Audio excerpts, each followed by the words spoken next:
We're live, everybody. Great.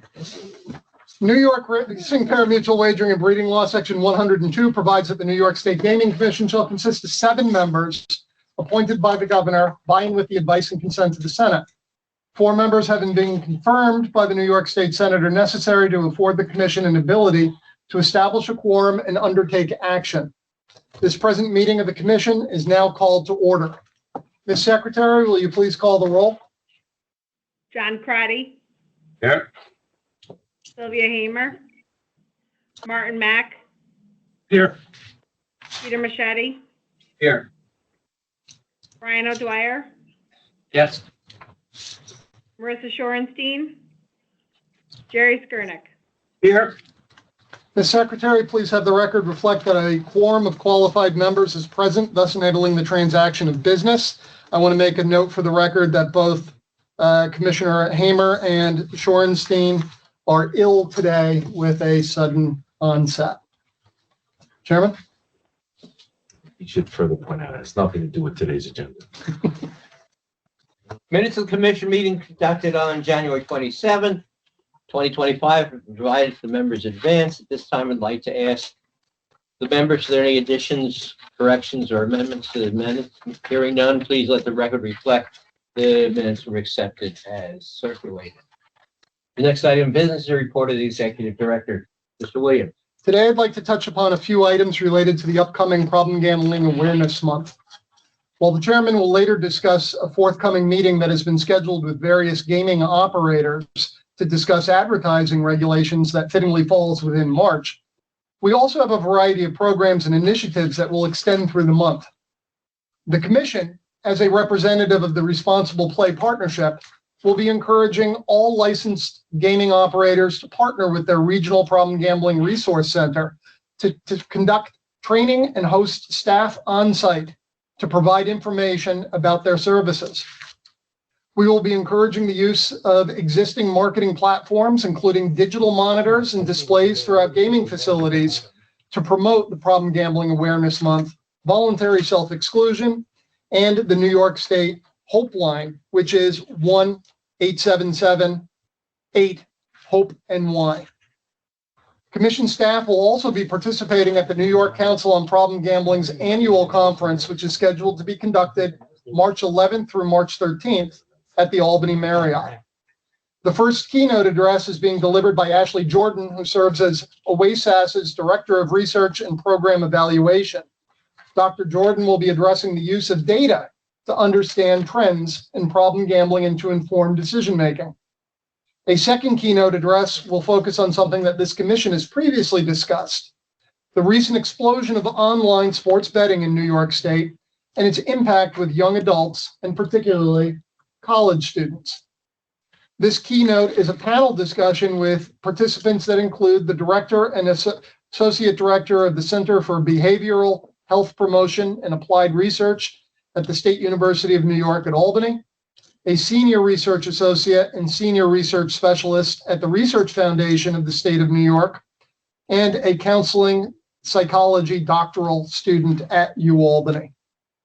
As with previous conferences, commission staff will have a partner resource table at which people may learn about the commission, our role, and available statewide problem gambling resources. Finally, I want to remind everybody regarding an item that I raised in January. Commission staff have both posted and circulated a request for pre-proposal comments as we consider asking you to propose an amendment to an aspect of our self-exclusion rule.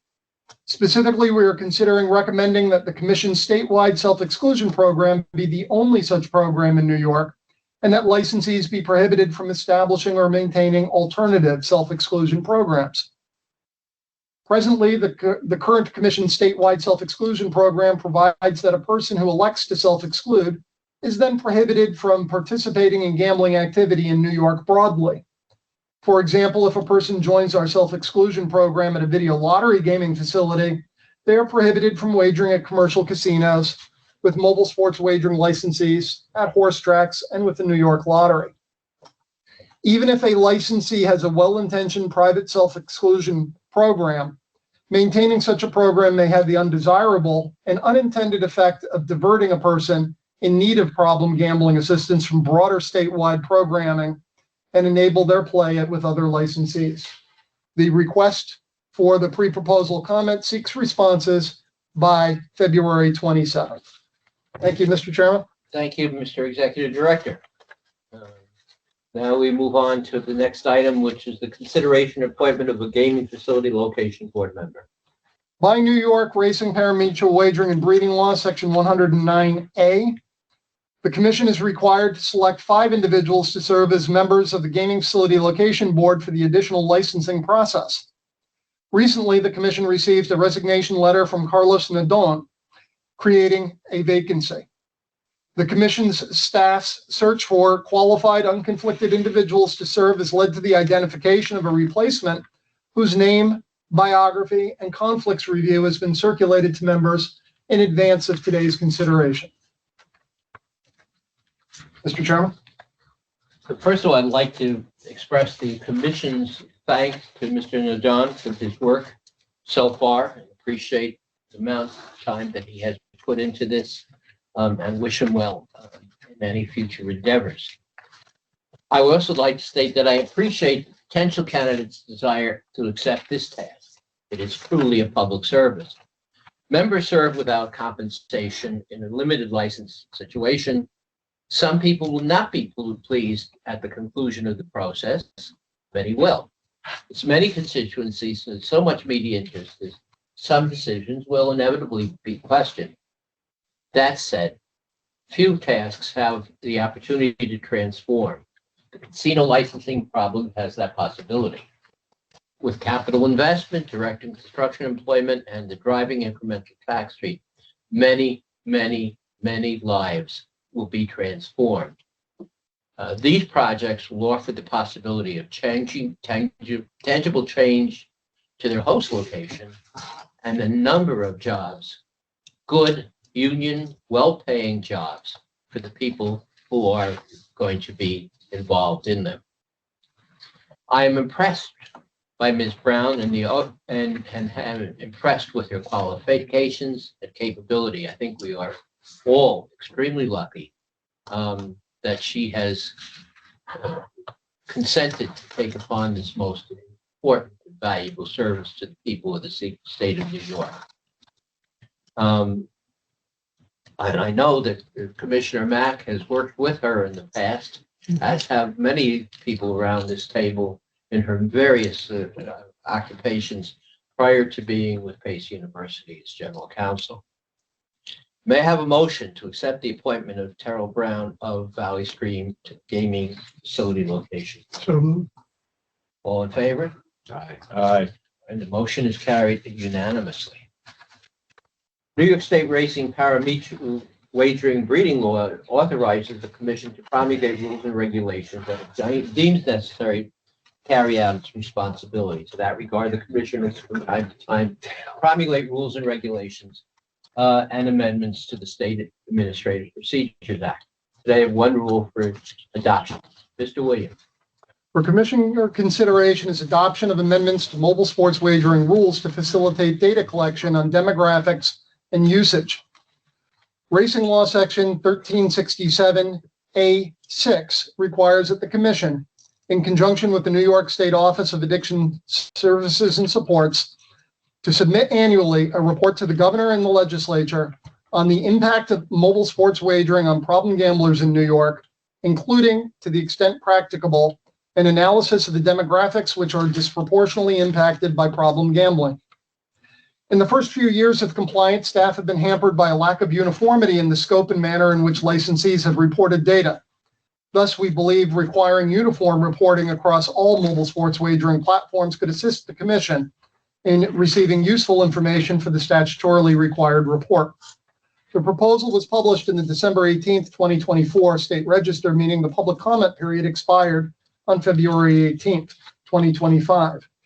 The commission received 10 comments from mobile sports wagering operators, Bally's Interactive, BetMGM, DraftKings, FanDuel, Penn Entertainment, and Rush Street Interactive.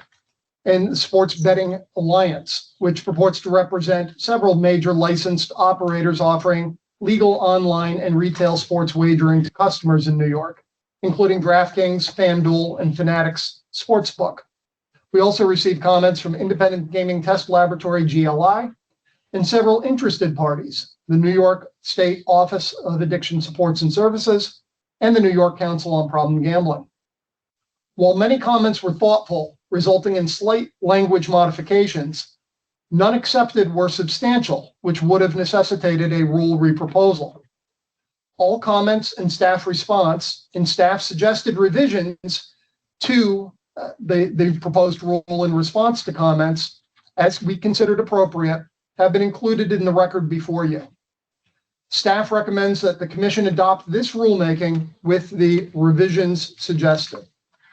Commissioners, any questions on the adoption of a rule regarding mobile sports wagering data collection? Hearing none, may I have a motion to adopt this rule? So moved. Favor? Aye. Opposed?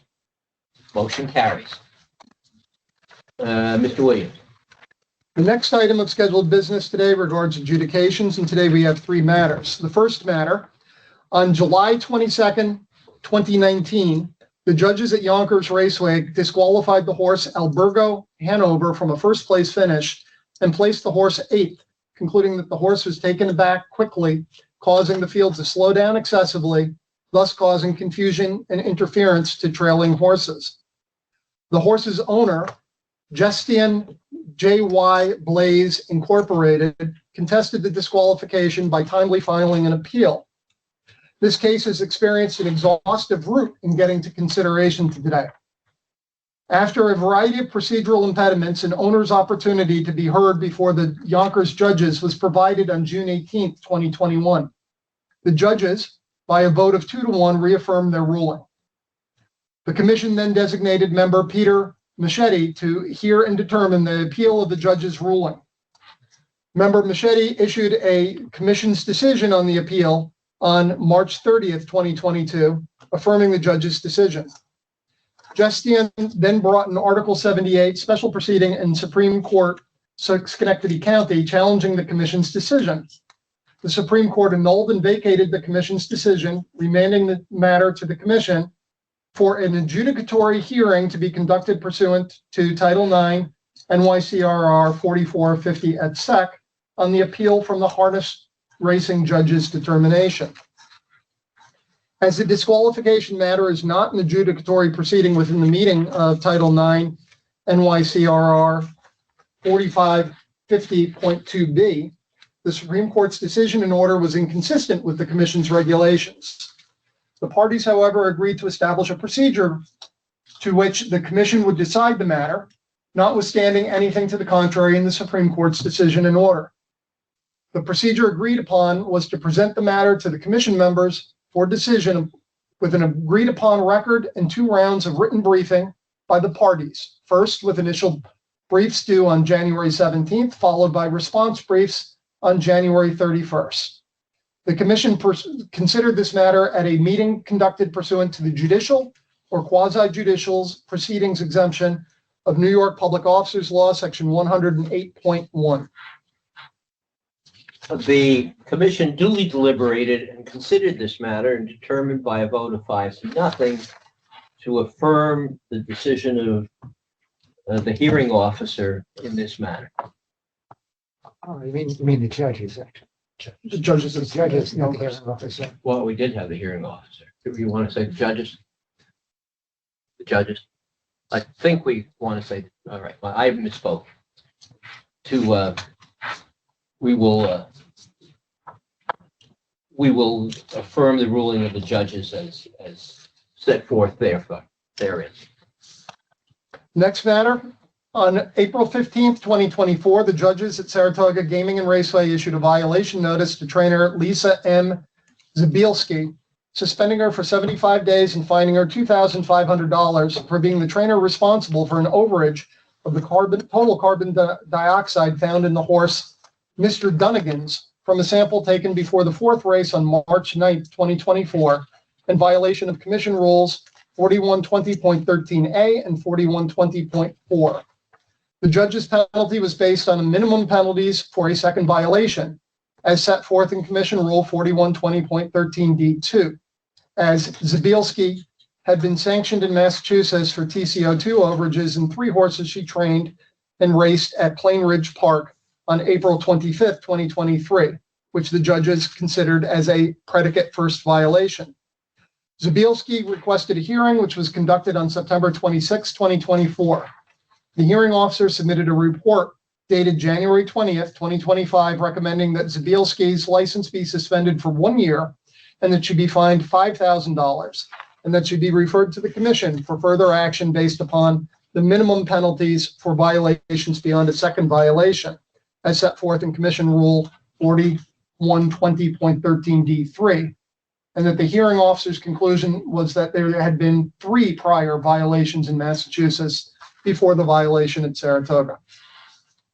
Commission duly deliberated and considered this matter and determined by a 5-0 vote to sustain the hearing officer's report and recommendation. The final adjudication for today regards GGS Food Mart. On August 22nd, 2024, the Bureau of Licensing issued a notice of violation or notice of license revocation to GGS Food Mart, Inc., doing business at 1336 Route 9 in Wappinger Falls. The notice informed GGS of a license revocation for engaging in conduct that constitutes a fraud, deceit, misrepresentation, or conduct prejudicial to the public's confidence in the state lottery, violations of commission regulations, lack of experience, character, and general fitness as a lottery sales agent, and a violation of the terms of the New York Lottery Retailer License Agreement. Specifically, the notice stated that the action was taken because multiple illegal gambling devices were observed on the licensed premises. GGS requested a hearing, which was conducted on December 17th, 2024. The hearing officer submitted a report dated January 27th, 2025, recommending that GGS's license be revoked. The commission duly deliberated and considered the matter and determined by a 5-0 vote to sustain the hearing officer's report and recommendation. Moving on to old and new business. As we have previously discussed, practical information challenges in meeting the requirements of the Commission's advertising regulations have been raised.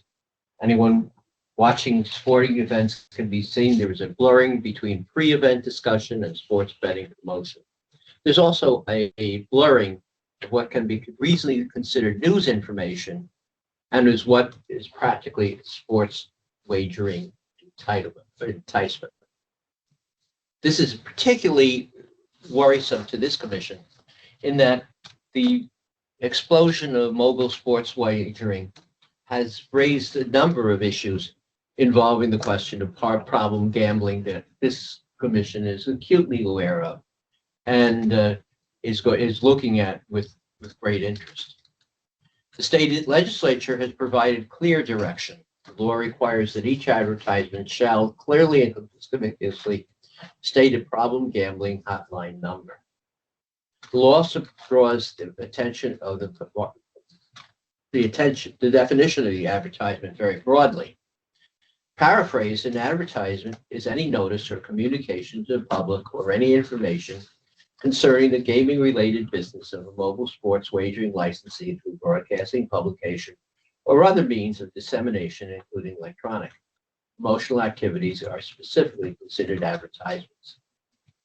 In January, I called for the staff to organize an educational listening session with the mobile sports wagering operators and other licensees, the New York State Office of Addiction Support and Services, and New York Council on Problem Gambling, to identify and resolve difficulties with achieving compliance with this law. As I have stated before, the explosion of sports gambling has inured greatly to the coffers of New York State, and at the same time, it has possibly made the problem of problem gambling even more difficult to deal with. And it is important that we as a commission, as well as the industry, forthrightly and discuss these issues and face them and make sure that people are not hurt by this explosion of sports gambling. I'm pleased to report that the session will be conducted on March 20th, 24th, 25, which is during the National Problem Gambling Month. The session will be hosted in our Schenectady offices with digital participation for those who cannot be there in person. For the public, the session will be streamed and then archived on our website. And I invite all to attend either digitally or in person. As a new business, I have been informed the commission has never recognized the retirement of an individual vendor. But today we justified to break that tradition. By title, Paul Stilmazik is an IGT Senior Director of Account Development, but he's meant so much more to us at the New York Lottery. Paul's lottery industry knowledge is the result of more than 3 decades of experience, with the majority of his career serving the New York Lottery. In New York, he directed lottery technology operations and facilitated launch of new games and promotions. Additionally, Paul has always been on the cutting edge of the instant ticket side of the business and helped ensure delivery of millions of instant lottery tickets to retailers each year. Among Paul's many admirable attributes, his steadfast commitment to the integrity of the process, it stands out among the best. We are grateful for Paul's many contributions in helping the New York Lottery to maintain its position as the largest and most profitable lottery in New York, and I must say the one where integrity is at the forefront for the betting public. Well, I wish him and the commission wishes him the best in his retirement. Before we go on, I'd like to just make a few comments as to some things that have happened in the last year. I've noted with great interest Senator Dabo's concern, as we have read today from his statements, about certain gambling or possibly gambling activities that involve certain forms, certain games that are being published and outstandingly on television we see today. The commission has already expressed, I think I did last time, certain concerns about those activities. We are very cognizant and join Senator Dabo in those concerns. And what he brings to the forefront, and I thank him for his work on this regard, was that because they are unregulated, among other things, it is getting around the question of the age qualifications to engage in gambling activities. And we are very, very cognizant of the fact that there's possible, that it's very possible that this is being used as a go-around to allow underage gamblers to participate in activities which are not suitable for them at all. Also note, the commission has noted in their discussions that there has been a real problem that has come up and subject of an awful lot of publicity on the Texas lottery and all the problems that are inherent in the cornering of that market. The commission is again cognizant of that. We've had discussions with our staff, and we look forward to a real review of that. And let's see, we want to make sure that that never happens in New York. Finally, as I have expressed beforehand, the commission, after the Gaming Facility Locations Board finishes its work, is required to certify the suitability of the Gaming Commission's findings for licensing of the up to 3 casinos that they will find as appropriate for licensure. We are required by the legislature, once that is done, to review that, not to the question of placement or where they are, but there are 9 different considerations that we need to certify before we issue those licenses. I want everybody to know that we take that matter very seriously. And in the future, I'll be working with staff to assure that we can timely fulfill our obligations under the law to certify the suitability of those licenses within the very, very strict time limits that are set upon us. We have our work cut out for us. We understand that. And I think I will be coming up with staff back to the commissioners, hopefully by next meeting, certainly a week thereafter, to figure out a way that we can do this efficiently, but at the same time fulfilling what is a very profound obligation on this commission. But we are also very cognizant of the time limits that have been imposed upon us. Certainly, as I have indicated, we will fulfill those time limits. Also cognizant of the fact that there are many of the people who have people that are potentially going to bid on these licenses. They have a separate issue. We have a separate issue that is beyond the Gaming Commission Location Board, which assure that they are suitable for licensure. And that is something that we will take very seriously. I know that there have at least a number of them that have been found in violations of various adjudicatory bodies in the last few years. I will take that very, very seriously. With that, is there any other issues before the commission? Commissioner Cronin. I'd like to expound on the chairman's point about the Texas lottery. We've tasked staff with thinking through a number of issues relating to who has access to our terminals. What does that access look like? I've expressed reservations in the past about our courier services, their access to our system, and the implications for the lottery here in New York. Fairness is a very big part of our cornerstone, and offering these games and making sure that everyone is on the same playing field with that. I have some serious questions about what that looks like today based on what happened in Texas. It is unclear it's unclear on a number of factors, not the least of which is they haven't been here already and operated the same type of plan that they did in Texas. I'm been assured that that's not possible, but we've asked staff to take a look at that and make sure that's the case. And there's a broader question of couriers generally, their access to the system and the implication and fairness to our existing vendor network and the players themselves. So hopefully we'll see some of those answers in the near future and determine what would be in everyone's best interest. I have scheduled at our next meeting additional time for us to go over that, because I think it's a very important issue that you bring up, Commissioner Crowley. Thank you.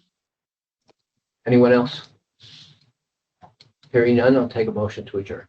So, All in favor? All right. Aye.